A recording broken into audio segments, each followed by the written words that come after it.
Et donc, bonsoir à tous. Donc, le thème de ce soir, voilà, il est pas défini complètement, mais on va le discerner au fur et à mesure du message ensemble. Et il vient d'une expérience que j'ai vécue bah, dans un temps de louange. Et donc, dans notre vie en tant que chrétien, on vit une relation avec notre Dieu, une relation qui est basée bah, sur l'amour que nous a porté en premier, en donnant son Fils à la croix, et aussi sur la foi que nous mettons en lui et l'amour que nous lui portons. Et comme dans toute relation, il y a une communication dans les deux sens. Et donc, nous adressons à Dieu pour le louer, pour nous confier à lui, pour nous décharger, pour lui apporter nos requêtes également. Et lui aussi nous parle. Et il nous parle de manière différente. Et parfois, lorsque Dieu nous a parlé d'une manière particulière à un moment T, on peut avoir tendance à prendre cette manière que Dieu a utilisée une fois comme référentiel pour les prochaines fois où Dieu s'adresse à nous. Et donc, si je prends mon exemple, ben, dans un temps de louange, j'avais vécu un temps particulier dans la présence de Dieu où j'ai pu ressentir son esprit, j'ai pu ressentir son esprit me parler aussi, et vraiment d'une manière particulière, dans un temps en particulier. Et, et j'ai pris cette expérience que j'ai vécue dans la présence de Dieu comme un référentiel.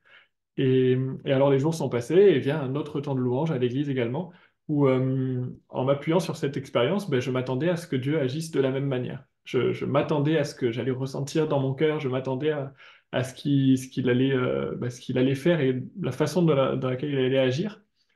Et, euh, et en fait, en étant focalisé sur cette attente-là, ben, j'ai peut-être, sur ce moment T, pas saisi la façon dont Dieu voulait me parler à ce moment-là, ce jour-là. Et, euh, et donc, c'est cette expérience-là qui est née un peu cette réflexion en moi, que peut-être parfois on a tendance à limiter Dieu à nos expériences passées, en lui laissant pas la liberté de se révéler pleinement à nous d'une manière nouvelle. Et donc, le premier point que j'aimerais aborder avec vous, je l'ai nommé Dieu répond à nos saisons. Et pour ce point, j'aimerais prendre l'exemple du peuple d'Israël dans l'Exode, qui fuyait le pays d'Égypte et qui était guidé par Dieu lui-même dans une colonne de nuée ou de feu. Et donc on peut lire dans Exode 13 au verset 21, l'Éternel allait devant eux le jour dans une colonne de nuée pour les guider et la nuit dans une colonne de feu pour les éclairer. Donc à ce moment-là, le peuple d'Égypte ne poursuit pas encore le peuple d'Israël, mais l'Éternel guide simplement son peuple sur le chemin. Et ce qui est intéressant, c'est que Dieu sait exactement ce dont son peuple a besoin à un certain moment. Le jour, le peuple a simplement besoin d'un repère à suivre, donc la colonne de nuée, qui était peut-être aussi ben, la nuée pour cacher la face de Dieu au peuple d'Israël, pour pas qu'il le voie directement, sans quoi il mourrait instantanément. Mais la nuit, il n'utilise pas une colonne de nuée, mais le peuple avait besoin de lumière. Alors Dieu était dans une colonne de feu. Et si le peuple d'Israël cherchait une colonne de nuée pendant la nuit ou une colonne de feu pendant le jour, il ne trouverait pas ce qu'il cherchait. Et peut-être qu'il serait frustré de ne pas être guidé par Dieu parce qu'il ne cherchait pas la bonne chose, même si la colonne devait être quand même bien visible. Mais parce que Dieu se révélait d'une manière bien précise à un moment bien précis. Et on lit aussi dans Exode 14 au verset 19 et 20, l'ange de Dieu qui allait devant le camp d'Israël partit et alla derrière eux. Et la colonne de nuée partit de devant eux et se tint derrière eux. Elle se rendit entre le camp des Égyptiens et le camp d'Israël. Elle était pour les uns une colonne de nuée, elle était pour les uns nuée et ténèbres, et pour les autres, elle éclairait la nuit. Donc maintenant, le peuple d'Égypte s'est mis à la poursuite du peuple d'Israël. Et, et alors Dieu change de manière de se révéler. Il devient une colonne de nuée et de feu. On le lira juste un peu plus tard aussi. Et donc c'est encore une manière différente des deux premières, mais qui répond précisément aux besoins du peuple d'Israël, pour ralentir l'ennemi et toujours pour éclairer le camp d'Israël pendant la nuit. Et on lit dans Exode 14 au verset 24, pendant la veille du matin, l'Éternel regarda de la colonne de feu et de nuée le camp des Égyptiens et mit en désordre le camp des Égyptiens. Voilà, donc sur cette période qui est relativement courte du périple du camp d'Israël, ben, le peuple a traversé plusieurs phases dans lesquelles ils avaient pardon, des besoins différents. Et Dieu, dans sa manière de se révéler, a répondu parfaitement à chacun de ces besoins. Mais il est important de noter qu'il a toujours été là. On lit aussi dans Exode 13 au verset 22, la colonne de nuée ne se retirait pas du peuple pendant le jour, ni la colonne de feu pendant la nuit. Il y avait toujours exactement ce qu'il fallait pour répondre aux besoins du peuple. Et mon deuxième point, je l'ai nommé, ça va dans la continuité, apprendre à discerner Dieu. Et pour introduire ce point, j'aimerais juste reprendre les paroles d'un couplet, d'un chant de Hillsong qu'on a chanté d'ailleurs ce week-end avec les jeunes, qui s'appelle Fasciné. Et les quelques paroles sont: Et plus j'apprends à te saisir, plus il m'en reste à découvrir. Je suis fasciné par toi.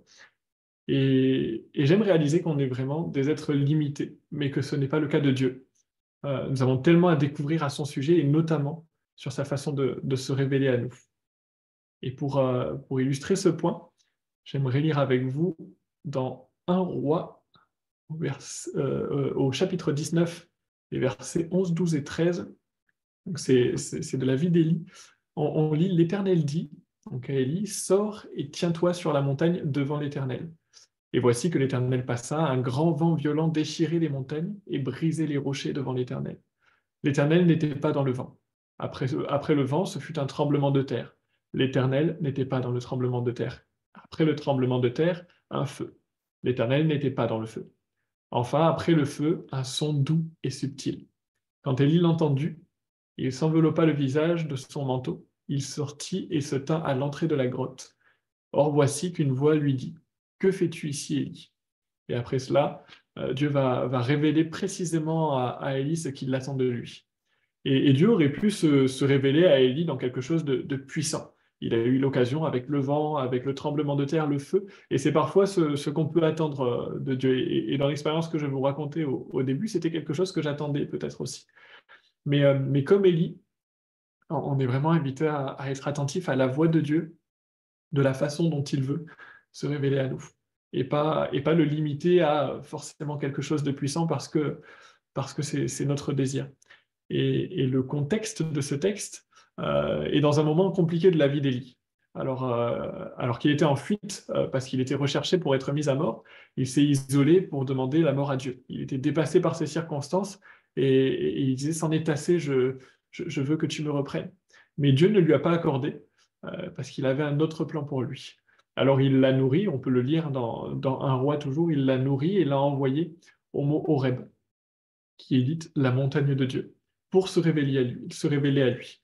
Et il y a obéi, et on l'a lu, il a reçu ce que Dieu avait pour lui. Et donc je ressors plusieurs encouragements de ces textes. Et le premier, c'est d'être là où Dieu nous attend pour nous parler.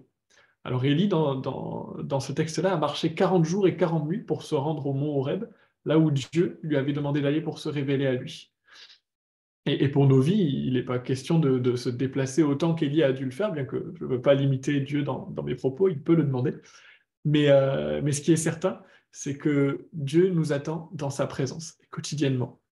Dieu a envoyé son Fils Jésus, se donner à la croix pour faire de notre cœur son temple et pour briser tout ce qui contraignait notre relation avec lui.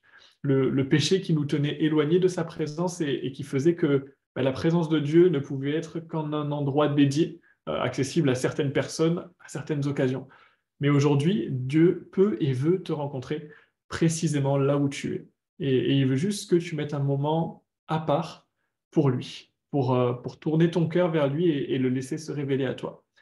Et le deuxième encouragement que j'ai trouvé dans ce passage-là, c'est de remettre en question nos besoins.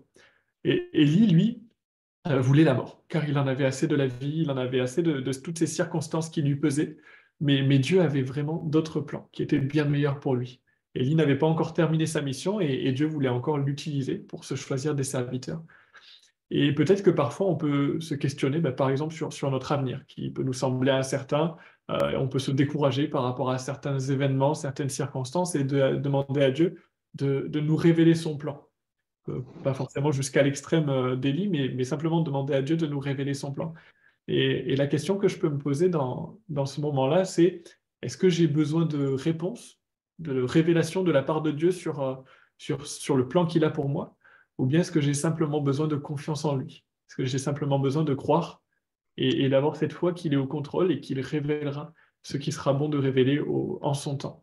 Voilà, c'est un exemple, mais dans tous les questionnements qu'on peut avoir et dans toutes ces fois où on peut attendre des choses de la part de Dieu, avoir des attentes, de remettre en question nos attentes. Est-ce que vraiment j'attends quelque chose selon moi ou est-ce que j'attends vraiment que Dieu se révèle de la manière dont il le souhaite? Et voilà, c'était les quelques pensées que j'avais. Pour conclure, j'aimerais juste un peu récapituler. Et donc le premier point, c'était il est bon de s'appuyer sur nos expériences passées pour s'encourager. Assurément, Dieu peut faire ce qu'il a déjà fait. Ce qu'il a fait, il peut le refaire. Mais aussi, il est bon de réaliser que ce qu'il n'a pas fait, il peut le faire aussi. Et sur ce principe-là, il est important de ne pas limiter Dieu à ce qu'il a déjà fait, de peur de manquer ce qu'il a de nouveau pour nous. Et enfin, être au rendez-vous que Dieu nous donne dans sa présence, attentif à sa voix et à sa façon de se révéler, en remettant en question nos attentes pour vraiment être attentif à comment est-ce que Dieu veut se révéler à moi aujourd'hui et en cette occasion. Et laisser à Dieu l'occasion de nous surprendre, parce qu'il en est capable, assurément. Voilà, on va prier maintenant. Seigneur, je te remercie parce que tu es un Dieu qui n'est pas limité. Seigneur mon Dieu, tu es tout puissant. Seigneur mon Dieu, tu as tout créé, Jésus, et tu étais là avant toute chose. Tu seras là après toute chose, Seigneur mon Dieu. Alors vraiment, merci parce que malgré ce Dieu si grand que tu es, Seigneur mon Dieu, tu t'es abaissé à nous. Tu t'es donné pour nous, Seigneur Jésus, pour avoir vraiment cette relation avec nous, Seigneur Jésus. Alors je te prie vraiment de nous aider, Seigneur Jésus, à travailler, Seigneur, dans nos cœurs pour être attentif à ta voix, Seigneur Jésus, pour ne pas te limiter, Seigneur, à ce que tu as déjà fait, Seigneur mon Dieu, mais être attentif à ce que tu veux faire de nouveau, parce que je crois que tu es encore un Dieu qui veut innover, que tu es encore un Dieu qui veut te révéler de façon nouvelle, Seigneur Jésus. Alors merci vraiment pour tout cet espoir qu'il y a, Seigneur Jésus, pour nos vies de chrétiens, Seigneur mon Dieu, pour tout ce que tu vas faire encore au milieu de ton peuple, Seigneur Jésus. Je veux vraiment te bénir, Seigneur mon Dieu, pour tant d'amour, Seigneur Jésus, et pour tout ce que tu fais pour nous, Jésus. Amen.